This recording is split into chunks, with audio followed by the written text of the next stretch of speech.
ഈശോമിശിഹായ്ക്ക് സ്തുതിയായിരിക്കട്ടെ. വെളിപാടിൻ്റെ പുസ്തകം 5-ാം അധ്യായം. മുദ്രിത ഗ്രന്ഥവും കുഞ്ഞാടും. സിംഹാസനസ്ഥൻ്റെ വലത്ത് കൈയിൽ അകത്തും പുറത്തും എഴുതപ്പെട്ടതും സപ്തമുദ്രകൾ പതിച്ചതുമായ ഒരു പുസ്തക ചുരുൾ ഞാൻ കണ്ടു. ശക്തനായ ഒരു ദൂതനെയും ഞാൻ കണ്ടു. അവൻ ഉച്ചസ്വരത്തിൽ വിളിച്ചു പറഞ്ഞു, ഈ ചുരുൾ നിവർത്താനും അതിൻ്റെ മുദ്രകൾ പൊട്ടിക്കാനും അർഹതയുള്ള ആരുണ്ട്?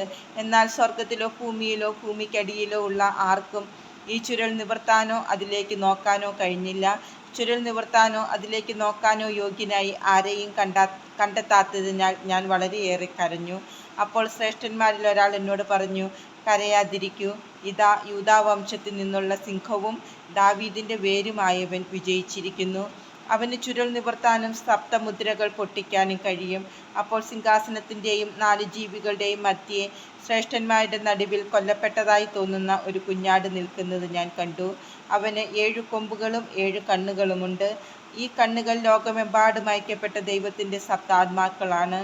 അവൻ ചെന്ന് സിംഹാസനസ്ഥൻ്റെ വലത്ത് കൈയിൽ നിന്ന് ചുരുൾ വാങ്ങി. അവൻ അത് സ്വീകരിച്ചപ്പോൾ 4 ജീവികളും 24 ശ്രേഷ്ഠന്മാരും കുഞ്ഞാടിൻ്റെ മുമ്പിൽ സാഷ്ടാംഗം പ്രണമിച്ചു. ഓരോരുത്തരും വീണയും വിശുദ്ധരുടെ പ്രാർത്ഥനകളാകുന്ന പരിമളദ്രവ്യം നിറഞ്ഞ സ്വർണ്ണ കലശങ്ങളും കയ്യിലേന്തിയിരുന്നു.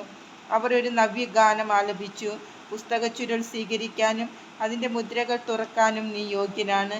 കാരണം നീ വധിക്കപ്പെടുകയും നിന്റെ രക്തം കൊണ്ട് എല്ലാ ഗോത്രത്തിലും ഭാഷയിലും ജനതകളിലും രാജ്യങ്ങളിലും നിന്നുള്ളവരെ ദൈവത്തിന് വേണ്ടി വിലയ്ക്ക് വാങ്ങുകയും ചെയ്തു.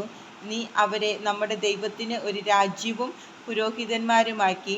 അവൻ ഭൂമിയുടെ മേൽ ഭരണം നടത്തും. പിന്നെ ഞാൻ സിംഹാസനത്തിൻ്റെയും ജീവികളുടെയും ശ്രേഷ്ഠന്മാരുടെയും ചുറ്റും അനേകം ദൂതന്മാരെ കണ്ടു. അവരുടെ സ്വരവും ഞാൻ കേട്ടു. അവരുടെ എണ്ണം 10,000-ങ്ങളുടെ 10,000-ങ്ങളും 1000-ങ്ങളുടെ 1000-ങ്ങളും ആയിരുന്നു.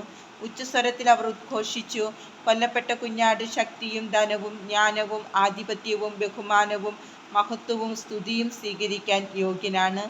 സ്വർഗത്തിലും ഭൂമിയിലും ഭൂമിക്കടിയിലും സമുദ്രത്തിലുമുള്ള എല്ലാ സൃഷ്ടികളും ഇങ്ങനെ പറയുന്നത് ഞാൻ കേട്ടു, സിംഹാസനസ്ഥനും കുഞ്ഞാടിനും എന്നേക്കും സ്തുതിയും ബഹുമാനവും മഹത്വവും ആധിപത്യവും. 4 ജീവികളും ആമേൻ എന്ന് പ്രതിവചിച്ചു. ശ്രേഷ്ഠന്മാർ സാഷ്ടാംഗം വീണ് ആരാധിച്ചു.